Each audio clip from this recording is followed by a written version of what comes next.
What I'm going to talk about tonight, I'm going to give sort of a non-chronological account and really focusing more on certain themes that are recurrent to my work. And I'm going to read portions of it because I find that kind of makes it go a little faster. So let me just get myself organized here. So the painting on the screen is one cat. It's part of a group of 4 paintings that I made kind of in a series. And let's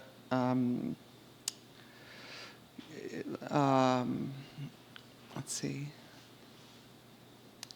So I'm less interested in harnessing technology as a means to make painting or changing painting through technology than in how technology has changed me, how computers have changed bodies. And so by reimagining painting as a technological interface, I can think of painting as a screen upon which anything can be projected.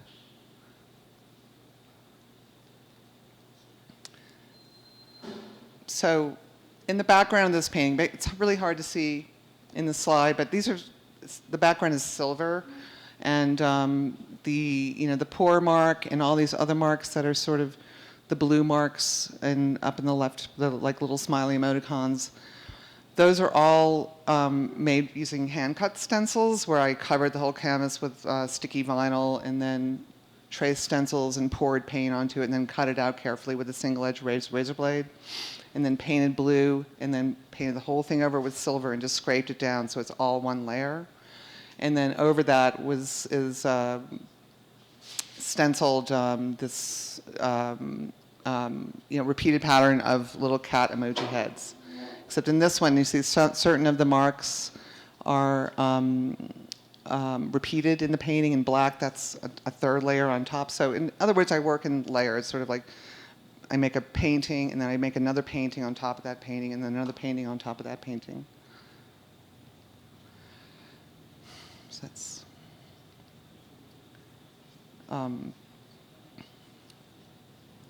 So the base layer affects a leveling of heterogeneous kinds of marks, dripping paint, gestural blobby marks, which I lifted from earlier paintings and pixelated, the omega symbol as an avatar of last things, emoticons and emojis, is a kind of palette or sampler of expression, almost like a menu of different expressive possibilities as encoded by common usage. And this is a much earlier painting from 1993, when actually I stole some marks from this painting and then turned them into stencils and used them in later paintings. So I began to sort of go back into much earlier paintings and kind of mine them for painting marks or painting moments. And I sort of got this idea like, oh, I've made enough sort of gestures, I've made enough paintings, now I can just start taking pieces of those paintings and making other paintings out of those.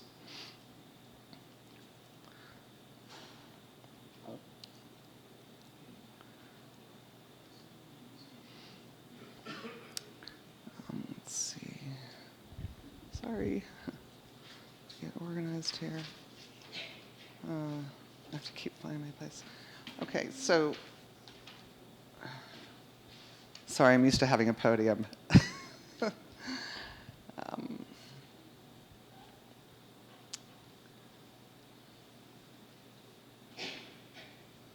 see. Sorry, I lost my place.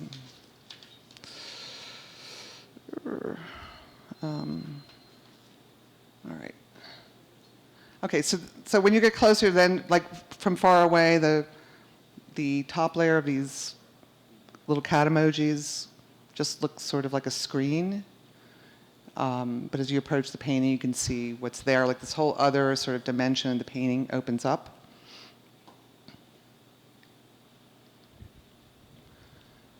And these other bigger marks are actually on top of that cat emoji level. And what you can't see at all in this photograph is that the paint is like really heavy and thick. There's like a sense of like this kind of thick, sticky paint like on top. Like it's very physical. There are certain layers that are very, very flat, and others on top that are really like almost like relief. So, sorry.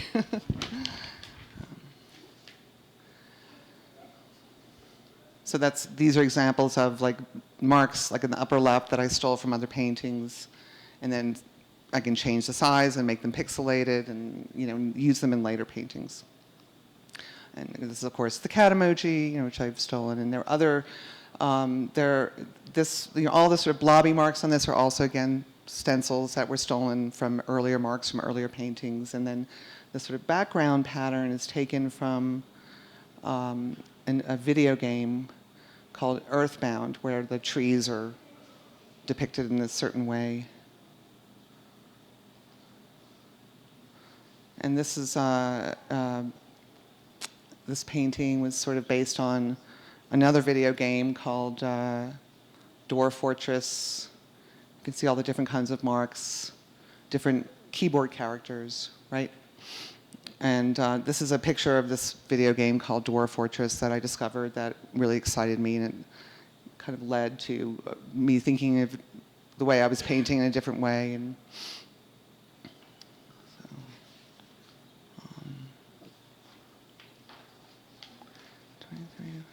so I'd like to double back to the notion of expression in parenthesis, in other words, smiley emoticon, where there is a layer which is very gestural abstract painting rendered in a spectrum of blues, on top of which is again a very tactile stenciled screen layer comprised of a repeated pattern of upside-down smiley emoticons, which appear as frowny emoticons. So my idea was of a painting which combines, superimposes really, heterogeneous modes of expression. And the joke which I made to myself at the time was, the painting is blue, the painting is sad, the blue painting is sad, the sad painting is blue. But what persists beyond the residue of the joke is really a real painting which meets all the structural and expressive components which give it integrity as art.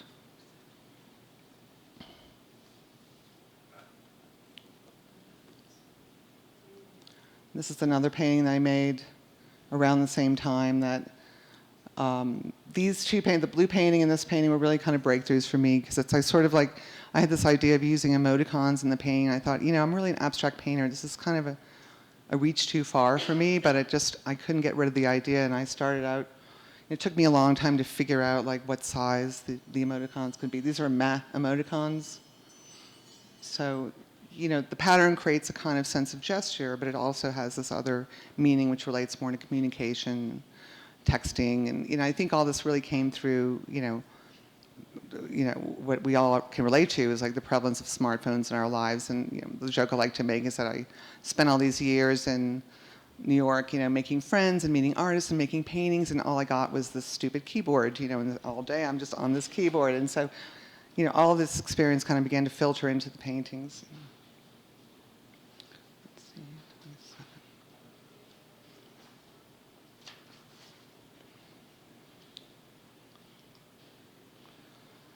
27. So this is something that sort of came after. It's when I started to use something called ASCII Code, and for those of you who don't know that, ASCII Code is an analog code which translates images into keyboard characters. So each keyboard character occupies the same amount of space, so a period is white, capital M or X would be black. And this is the painting. So I started taking paintings that I'd already made, and again, sort of translating them into ASCII, and making stencils from the ASCII codes, and then just, sort of messily putting paint through the stencil. And I get my paints made, custom made, very thick. They're like clay, so I can really, it takes a lot of energy to kind of push this paint through the stencil, and it gives the painting, it sort of restores this kind of very physical quality to the paintings. So this is another example. And the painting it was taken from. So another painting and its origin painting.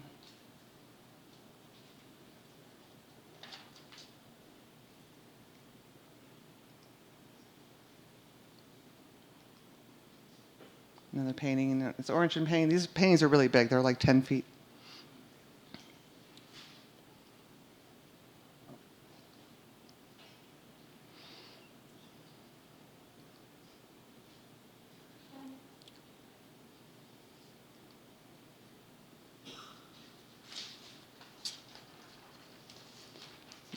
my place.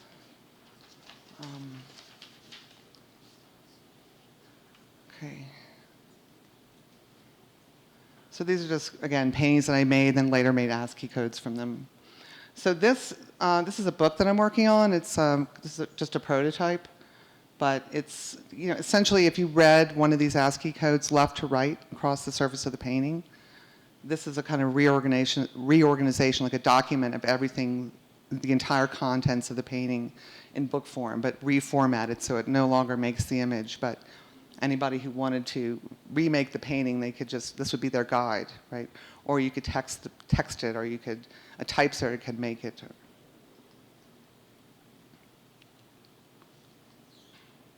It's an installation shot.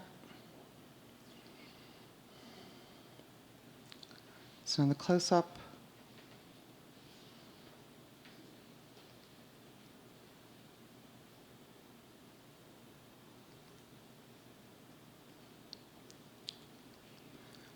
so the reason I'm showing so many of these images is that when you stand back from the painting, you see one thing. When you get closer, it's like a whole another reality emerges, and it's kind of impossible to capture and photograph because it really depends on how you physically interact with the work. This painting is made entirely of periods, commas, colons, and semicolons.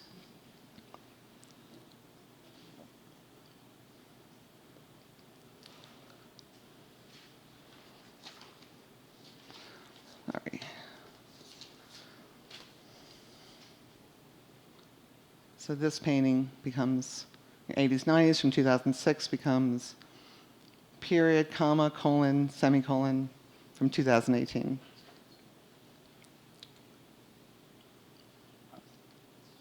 Oh, that's a little washed out, I think.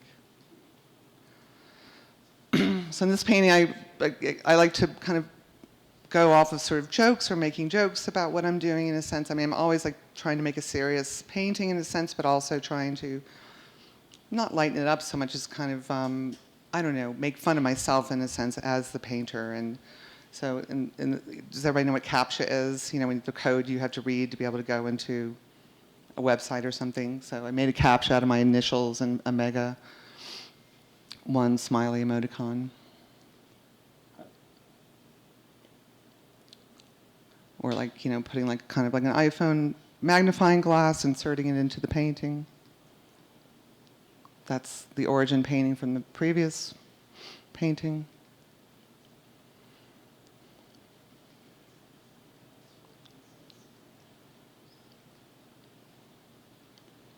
So you may have noticed a recurrence of frames in various paintings. With these works, which are most often very gesturally painted, I begin the painting by painting a frame as a way to declare the literal canvas as image space, to make a space where any image may appear, like on a screen, or where any image may almost instantly be replaced by another image, which then might give way to yet another, regardless of whether or not they relate. So here we have the frame denoting image space, and then it is filled with gestural marks, with just movement or activity, pointing to the fact that the thing which supports the image, be it canvas, screen, smartphone, and so forth, is having dominion over and permanence beyond any image which might appear there. If any image will be almost instantly replaced by another, which doesn't relate to it at all, then what kind of image would one deign to commit to a painting? So that's a big question for me, like in abstraction, like what, you know, the way images are now, we're just constantly bombarded by images which don't seem to have any staying power. How can I sort of think about that and speak about that in abstract painting?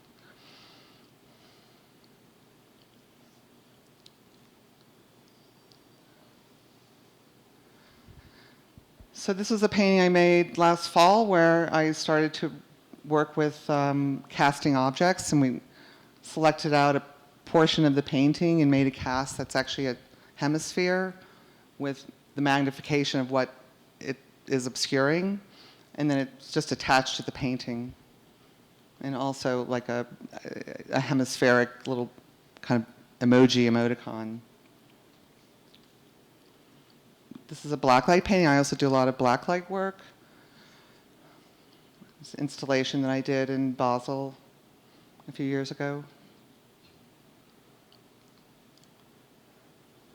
My idea of the blacklight paintings came from being in Houston. I went to the Rothko Chapel, and I thought which I loved, and I thought, what if this was like a nightclub space? What would the paintings look like? And so that's how I kind of got onto this idea of making, sort of like alluding to the idea of like sacred space and, dance space, like parties, club space, and dance music and all of that, and, which are also kind of sacred spaces in contemporary culture, I think.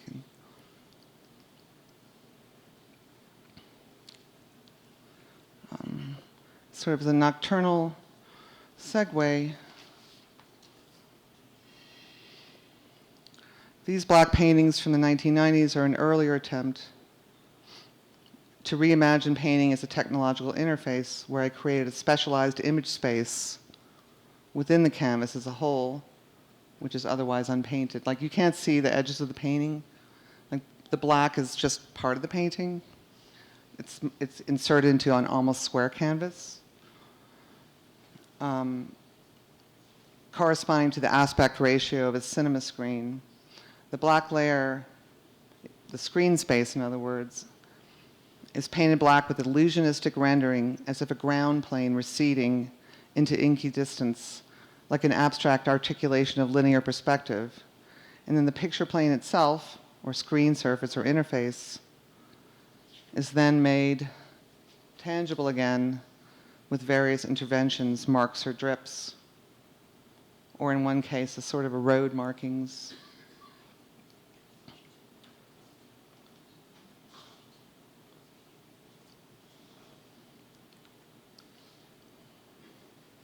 So at the time, and also while making the paintings which will follow, I was thinking very hard about what would make someone want to even look at a painting, let alone an abstract one, and became fascinated with linear perspective and its ability to create a powerful magnetic pull on a viewer by virtue of the vanishing point always located on the horizon, which in linear perspective is but a projection of the eye level of viewer.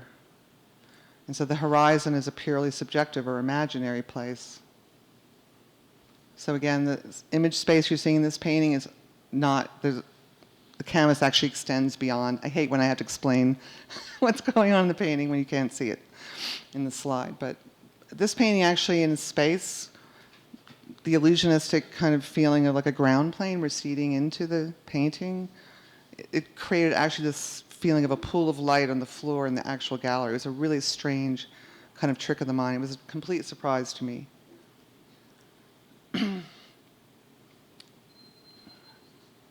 So these were, again, I'm thinking about perspective and I'm thinking about horizon, and in these paintings, the horizon is just kind of a splice between in an otherwise undifferentiated field. So I would paint one half of the painting, and the rest taped off, right, very quickly, let it dry for 3 weeks, and then tape over that part, and then just use the same colors and do the same actions. And then with these earlier dot paintings, I set myself the task of painting as consisting of a very perfunctory gesture, mechanized like button punching or typing, until the space of the canvas was completely full or finished. At this time, I was thoroughly rethinking my approach to painting under the extreme duress of the widely held conviction that painting was dead and that everything that could be done in painting had already been done. And so within this very reductive rubric, which I inherited as the situation, I arrived at this way of painting which was quite dry in concept, but which in practice produced all kinds of unexpected results.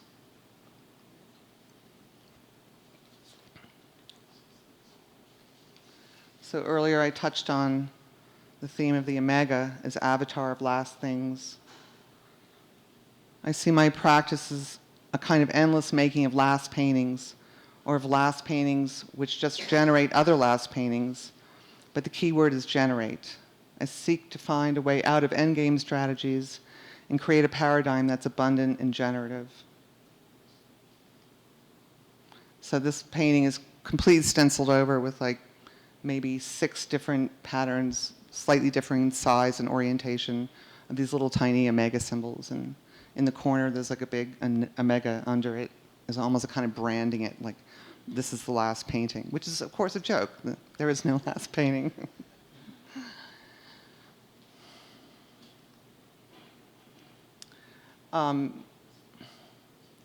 This is kind of another version of like last things in a sense. Like I think I see cats as a symbol of all things digital, and I wonder about that, right? Like whether or not that's also a very apocalyptic symbol. Like cats, kind of, are they just waiting for us humans to go away, so they can take over? That's just some vision I have about cats being the last beings alive, but. So this is, I'm just going to show you a few slides of the exhibition I just opened in Bridgehampton. And these are not paintings, actually. They're resin casts with fluorescent pigments in the casts. And they have sort of varying degrees of transparency. And there's a lot of details you can't see in the photos because they're like objects that have been etched in different ways. Or this is, you know, the pink one on the right is a cast of an actual painting that I made. And the yellow thing is a 3D print of driftwood that I just attached to the painting. And the pink one next to it is a piece of plywood, a cast of a piece of plywood, but it has the Dia logo kind of etched into it. You know, cameras don't like blacklight. They just kind of make everything, it's like taking a picture of a light bulb. You know, in the distance there's like a table with all these kind of 3D printed seashells and driftwoods. And you know, these are full sheets of plywood where I etched 10 times magnified wood grain into the plywood. And again, 3D printed driftwood with a piece of real driftwood, all casts, of course, on top. And this kind of billboard thing that sits on a stand, you know, with pigments painted into the mold sometimes. And I'm always trying to find, with the blacklight, like find kind of new blacklight colors or new ways to explore this medium, which has really been kind of underutilized. You know. And that's it.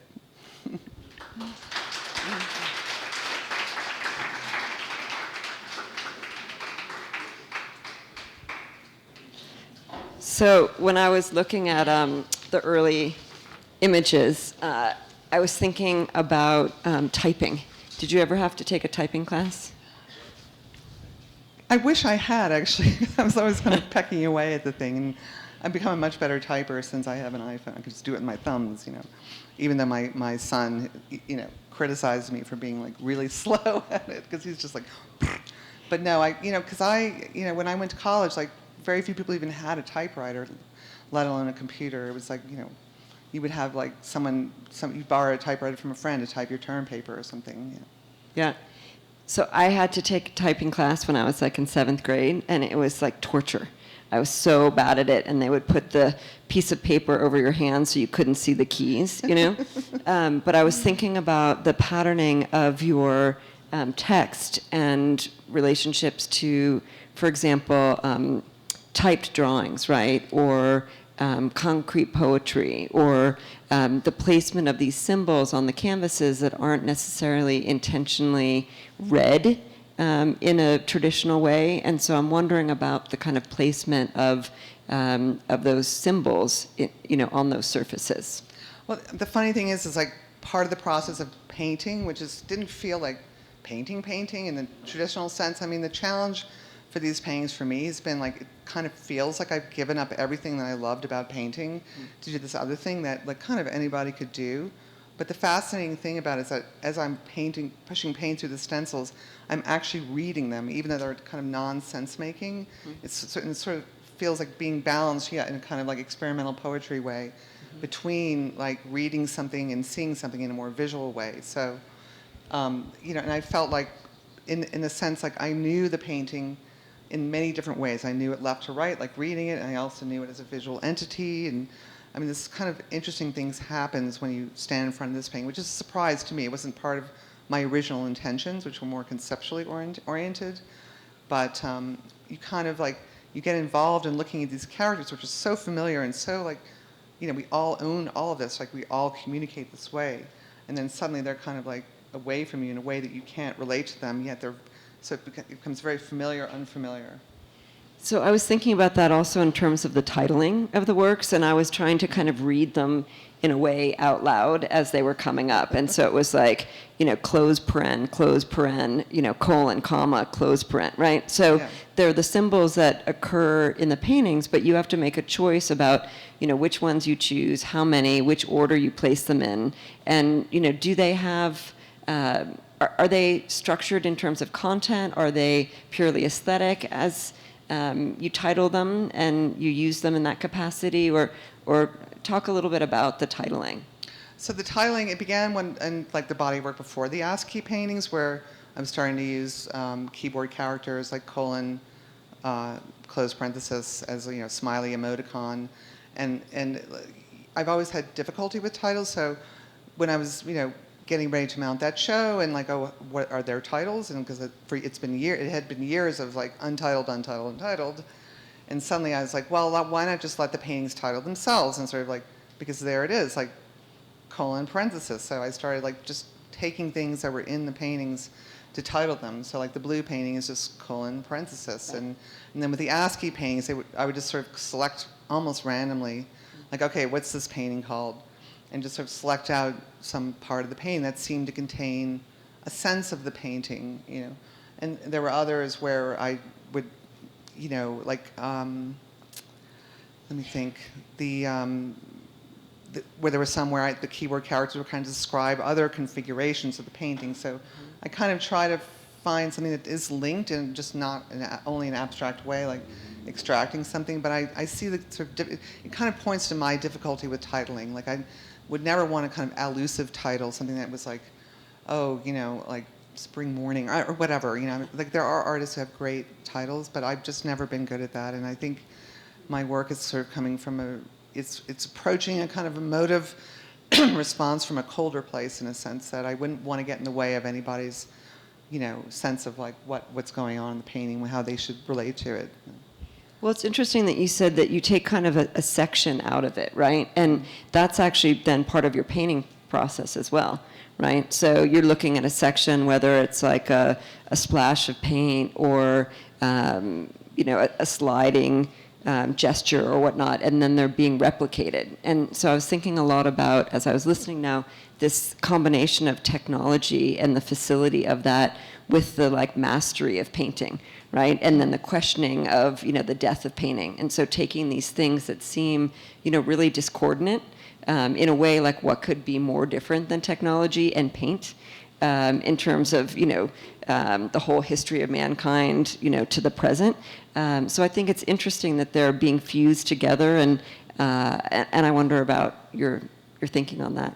Well, I mean, I guess like it's always been a very pressing question for me, like what is painting and what should we expect from it? Just beauty or pleasure or something more, like maybe communication. And so, the way that the places that the work has migrated to lately, because that really is how I work. I just sort of, like I'm here in this territory, and then I'm like, oh, I can use that, and so I kind of go over there, and I just sort of migrate. It's not, I don't follow like a predetermined series of dogmatic precepts. But when I arrived in this place of using like emoticons, emojis, keyboard characters, this whole idea of communication came up. So I thought, this is very interesting, and how does that relate to expression and the way that we're communicating now? And I thought, this is just a very kind of vital place to be as a painter that I never, I wouldn't have been able to get here without all the painting I've already done and everything that's happened out in the world that was brought to my doorstep. And so it just was kind of a really interesting sort of confluence of like me and the world and painting and bringing those things together. And it's, it's been an interesting journey, and I don't know, it's just kind of like, but also a place that's difficult for me, like, oh, is this career-ending work? Like, so I'm just putting up this black and white, like, bunch of keyboard characters, like, who wants to see that, But then, bringing to it this other dimension of, like, this kind of, like, this very, like, trying to restore that very tactile sense of paint, And another part of the ASCII paintings also is, like I've always, I make a big painting and it's wonderful. And like the thing that's most important to me is that the painting is in a room and someone's standing in front of the painting looking at the painting. But really the true destination of painting is photography. So it always ends up in pictures or on your iPhone or something. And so I thought, well, I want to bring that into my process of thinking about painting too. So the ASCII stencils are made from photographs of my painting. So it's a way for me almost to kind of begin to restore some dimension to the paintings that was stolen by photography. So you talked about the blue painting being sad, and I liked your kind of like see Jane run, you know, like the kind of short sentences. So I wonder, so there was a blue painting, a sad painting. Are there like paintings that have good senses of humor? Are there happy paintings? And do any of the paintings have like an idea of an assigned gender, right? So like I was at someone's house today, and they were talking about works in their collection and the kind of personalities that they bring, and they said, well, like, she's happy here. And of course the painting was by a woman, but they were kind of giving a gender to that painting. So I wonder if you've thought about that, and, you know, do some of them have humor, and do any of them have, you know, gender, whatever that assignment would mean? I think especially lately a lot of them do have humor, and again, like, you can tell what you think is a good joke, but maybe at the wrong time it's a very bad joke, and or it comes off bad or something. And like there's some paintings where I just put these giant smiley emoticons on the painting, and oh, this isn't cycling. And thinking, oh, that's funny, you know, but then it ends up looking extremely sinister in a way, but also still kind of funny, and I'm not sure. And so I think it's like I'm always looking for something, you're making a painting that's never any one thing. That's always many things, or at least three things. You know, like there's this and there's that, but there's also this third thing that maybe makes other things happen. But you know, yeah, again, lately is kind of a lot of self-mocking stuff, and also mocking of certain aspects of this, like the whole emoticon thing. I mean, like, you know, me as the abstract painter, that should be beneath me, but boy, is it not. You know, I use this stuff all the time, and sort of embracing all this stuff, and I'm not sure if it's pop culture or something else, something more sinister, actually, but it seems to be changing the nature of communication in a very profound way, and so now I feel like I'm in that jet stream, you know. It's an interesting place to be.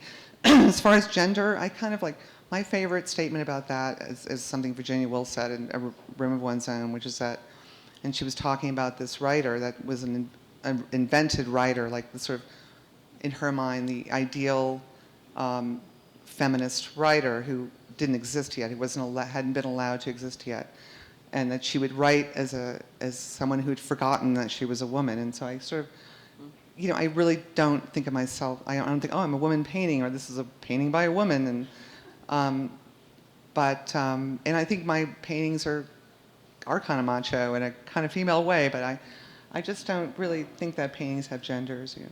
Yeah, it's more of like a personality than a gender. But I wanted to pick up on your notion of self-mocking, and I just want to ask you to unpack that a little bit, because I don't know. I guess I feel like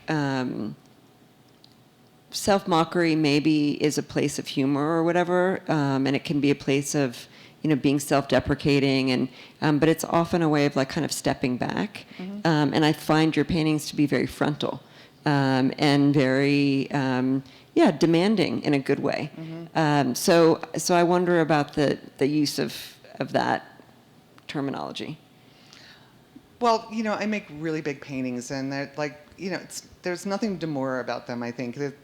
And there's, you know, I sort of confront very head-on this notion of mastery, you know, and I have to acknowledge, like, at this point in my career of painting, that I have achieved some level of mastery or authority in what I can do with painting, and that's a really strange place to arrive at in this time where that's very not okay. And it's not like I'm trying to make that okay by putting something on top that's, you know, that's self-mocking, or that attempts to kind of like divert away from that or undercut it. It's more like, I think with that notion, as it did for Picasso very much, I think, comes this kind of feeling of like, so what, you know? And so it's kind of like, I don't know. It's hard. It's such a deeply personal decision, I think, like that I keep having this instinct that I want to sort of do that, and I like it's another challenge, I think, to the entire enterprise of who I am as an artist in this time. Yeah, I mean, I guess that's why, I picked up on it, because somehow this notion of not being okay with owning your skill, and your status and your place. And it's sort of like a very romantic notion of being incredibly cynical about a lot of things, not everything, but it's sort of like all those things together. Yeah, cynicism's good.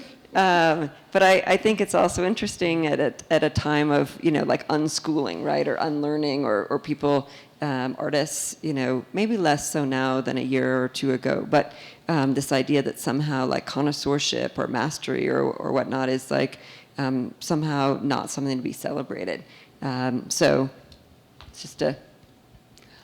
And yet I think, like I had this conversation with Laura Owens in an interview for the Whitney Biennial where she was like talking about how that's, she's not interested in that. And I was just like, yeah, but your paintings have such authority, and it's sort of like one has to acknowledge both those things, like dual allegiances in the sense of like I truly believe that paintings are best when there's really something wrong with them, and yet mastery kind of seems to kind of go against that idea. And so it's a kind of like, it's always like painting or deciding when a painting is finished is always this very kind of delicate feeling of like, yeah, but am I right? Or is it okay?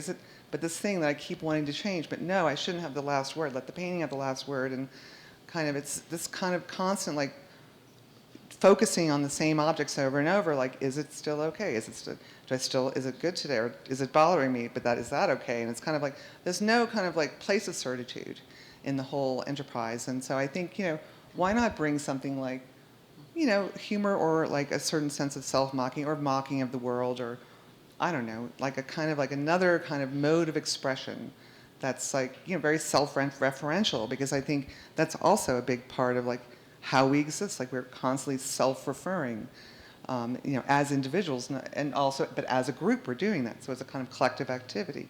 So that's like a thing that's become much more enhanced, and I thought it needed to be in the work somehow, because it defines our notion of subjectivity and how we behave. So. Yeah, it's good. I mean, it's that idea of both and, right? You can, and that's a very postmodernist feminist perspective, right? You can do things that other people might find to be inherently at odds with each other, and celebrate both. And I actually talked with Laura about it when she was here too. So you're saying that like women are like cats, and we can sort of be like. I guess I'm saying that you can be. Yeah, looking at traditional notions, right? You can be smart and pretty, You can be, a scholar and an athlete. You can be whatever you want to be, basically, at this point. You can be both and. I mean, it's, it's always been a very funny position to be, like Carol Green will tell you, like when early in my career, like everybody would say, that looks like a man made that painting. I was kind of like, what does that mean exactly? And I think it was just unusual for people to deal with a woman painting, and I was like, okay, well, that's fine, So with it, this has like been part of my experience, of this sense of like, well, I don't have a problem with someone feeling that way, because that's just reality, and it always kind of made me laugh, and so it's kind of built into one's subjectivity, is a sense of like, that not taking oneself too seriously is part of taking oneself utterly seriously, because one has to constantly negotiate realities in the world which maybe kind of are going to, maybe not quite know what to do with you in a way. So, yeah. Yeah, I always think it's good to be a problem. I'm glad we agree. It's a great place to be. Yeah, I also really like the idea of, celebrating imperfection, right? I think that is I think imperfection is perfect. So I find that in your painting. But that makes trouble, right? Because it's like, well, how much imperfection? Like, exactly. What kind? And is that the perfect imperfection? And around and around we go. Yeah. No, it's good. Questions from the audience? Yes, I can't see you. Oh, Christy, yes. Hi, Jacqueline. Hey. I've always wondered this, and I never asked you or Tony, but have you had any influence on each other's work at all? I mean, you've been in Tony's work, right? No, actually, I never ever let him put me in his work. I was like, no, you have enough of me. I'm not being your like video image. Do you want to repeat the question, or do you want me to? Oh, I can do it. Okay, so the question was about, and I don't even know how to say this exactly, but about your former partner, husband, I'm not sure, but Tony Ausler, the artist, and My the question. ex-husband that I'm still married to. Okay, there you go. That we're still family. Okay. And who, the artist, and the question was, what has the mutual influence been on your practice by him and for you on his practice? Well, that's a really interesting question. I think because I'd had the idea of those blacklight paintings for a long time, but then like when I was living with him, I was just so damn jealous, of this kind of lit up thing that he made, and it's like, of course you want to look at, because it's always that question, like, how do you get someone to look at your thing so that what is inside of it can kind of unfold, that takes time, right? So I was just so jealous, like this lit up thing, and so anyway, so you can see how I solved that.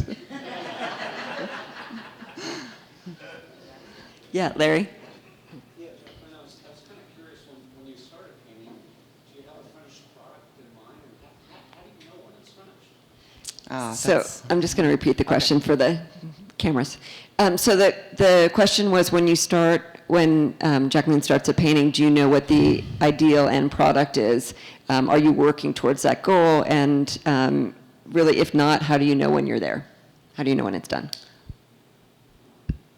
I don't start with an image in my mind. I don't really draw either. So it's more like I start with an idea or like a sense of how to proceed, or or like when I was talking about the frame paintings, like I just start with the frame and I know I'm going to fill it with this kind of like these gestural marks. I'm just going to kind of set up a rhythm of working and that's how the painting is made, or in the dot paintings where I just kind of use this one kind of maneuver. Now, how do I know when it's finished? That's always like a hard thing to describe. I think the best way I can say is I've learned over time, because I've ruined countless paintings by just wanting more from it, or again, wanting to have the last word, or stepping back and saying, this painting, wow, I love it, but I just have to fix that little thing there, and then doing that, and then the painting's destroyed, because it's a very sensitive thing. But over time, I've sort of learned to hear this very quiet voice inside that's not about like my greatness. It's just kind of like, it says stop. And I don't know, it's kind of, that's part of the practice. That's part of like learning, and kind of like, even though I may want to do more, and then maybe the next day I'll come back and say, okay, well, I need to do more in this painting, but it's, just trying to like listen to the painting rather than always trying to dominate it. So I'm going to come to you in 1 second. I just want to pick up on that idea of like hearing your quiet voice. I think is really fascinating. Mm-hmm. And one of the things that I love about art is that it teaches us how to live, right, and how to be human. And so that notion of knowing, when you're done with whatever, is something that I think is hard to hear if you're distracted, right? But if you're quiet, then you can hear it. So it's really all about just focus. Don? There are a group of artists that seem to be considered and discussed together, including you, Laura Owens, Mary Weatherford, Charlene Lyle. You're all women, you're all generally the same generation, more or less. Is there something more significant and deeper that warrants? Because I've never been able to see a strong connection. So the question was about a group of female painters, largely of the same generation, and whether there is additional kind of connectivity. So between Jacqueline, Charlene von Heil, Laura Owens, Mary Weatherford.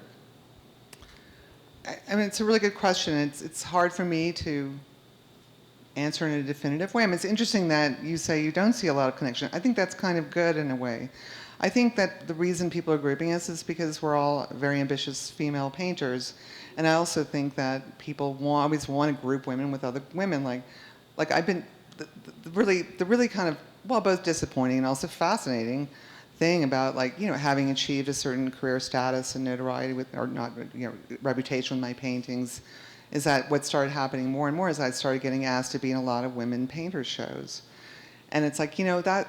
And really struggling with that, like that, at the same time that I acknowledge that I think women are, really it's mostly women are doing the best painting today, that you know, I don't want to be part of what used to be called the ghetto of like women artists, you know, and so I both want to like honor that this group of painters, but it's impossible to say, well, it has nothing to do with us being women because we all are women. So, you know, it's something I struggle with, and I'm not sure why, what's happening there exactly, you know. Yeah. One question to a family? No, Maren, go ahead. Of course not. Oh, good. I was just wondering, I just took a class in abstract painting. I'm not an artist, but I take these classes just to learn something. And I was really tortured by what defines abstraction. And I thought, this is so hard to make an abstract painting because I was wondering, like someone like Philip Guston or someone like de Kooning, like, is the woman in de Kooning, is that an abstract painting? And Philip Guston goes into, like, did you move away from being an abstract painter, or are you still an abstract painter? Well, So, okay, sorry. So the question is about abstraction and abstract painting, and what quantifies or qualifies as abstraction. And you know, if someone is inherently an abstract painter and then they have a figurative element, does that like cancel it out, or does it, you know, enhance it? And do you need a clue in abstraction to what something might reference? And do you consider yourself an abstract painter now, before? And I would say maybe you're not an abstract painter anymore. It's a really good question. It's one that I wonder too, like, what am I doing? I'm an abstract painter. Because I've had such a, you know, absolute commitment to abstraction, you know, at its extremes, really, you know, not, you know, having any woman in it like a de Kooning or something, but really trying to find the limits of that, you know. Cecily Brown. Who's more like between abstraction and figuration, where there's always figures, or no, I'm always working, you know, like, again, that's why I don't really draw, because it's like, what would I draw? Just like a square and that's it? Because I'm just always making a square, you know, with various ways in which, you know, paint kind of articulates that square, but I'm always kind of doing the same thing over and over, so it's nothing to draw, so to speak, to really, you know, no figures. And so, but yeah, I think I'm really challenging myself now, like I'm putting like a smiley emoticon or like a emoji or cats or my painting, like what am I doing? This is ridiculous. And like I'm betraying my true self, but yet I you know, I love these moments because I feel like I'm just being compelled for some reason that's stronger than me to do the things that I'm doing, even though I'm like, oh my God, here's another career-ending painting, you know? It's like, it's got, you know, faces on it or something. And so, so I guess I have to say I don't really worry about it so much anymore. Yeah. Yeah. Who cares? I love the idea that like one painting could end your career, right? Like it could just be so like horrible or something, right? You know, or Yeah. genius or whatever it is, right? Maybe your career's over because you made your best painting ever, right? Instead of your worst painting. Larry, last question. Your recent paintings present themselves as sort of more minimal, but when you dive into it, of course, there's a maximum amount of language in there, which leads to my question about choices. So choices of which keyboard characters to use, what scale, what font, what kind of paint to put over it. There's a lot of choices that go on in that, and it's a new endeavor for you, so how are you going about making choices? So the question is about choice making and what actually gets into the painting, and particularly using these iconic symbols. Do things like font come into question, and how do you make those choices? And that's also really good. I actually accidentally skipped over a whole part of my lecture that talked about that, so I'm glad you asked.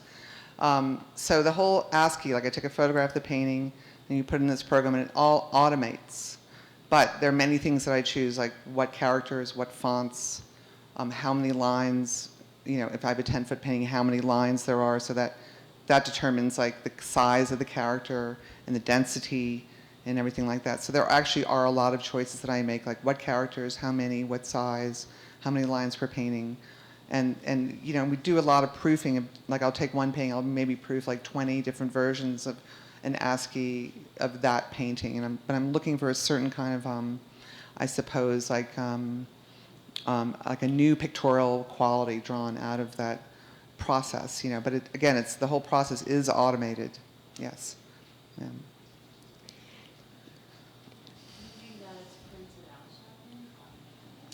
It's all done in a computer, and then we proof the the ASCII, like we proof them, and then I'll pick this one over that one, or say change it. I want more density. I want different font. I don't want any serifs. I want, almost like you would be writing any kind of document in your computer.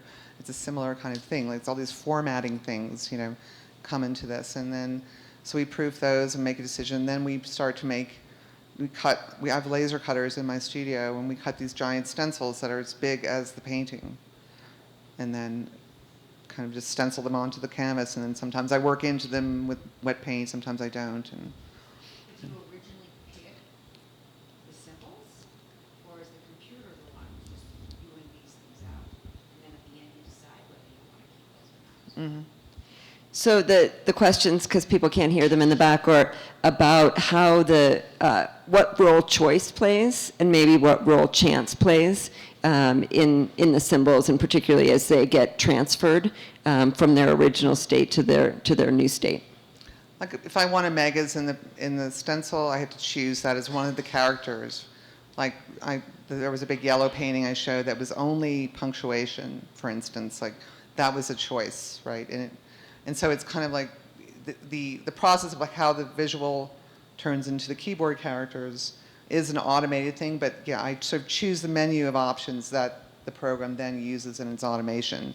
But we also can kind of change the photos of the painting in Photoshop and maybe blow out the contrast or do something else that creates a different entity. So it sort of goes in a kind of generational way like that. Like some of the more recent paintings are not as recognizable as linked to their source paintings, but that's because we've kind of played with them more in Photoshop to bring out a different quality. Yeah, so it's really the first time I've kind of like done a lot of preliminary work before actually going into painting, and it's been interesting. So thank you for talking with us about the complexities of being you and the art that you make. It's fantastic. Thank you, Heidi, for the Pleasure. great questions, and thank you all for coming.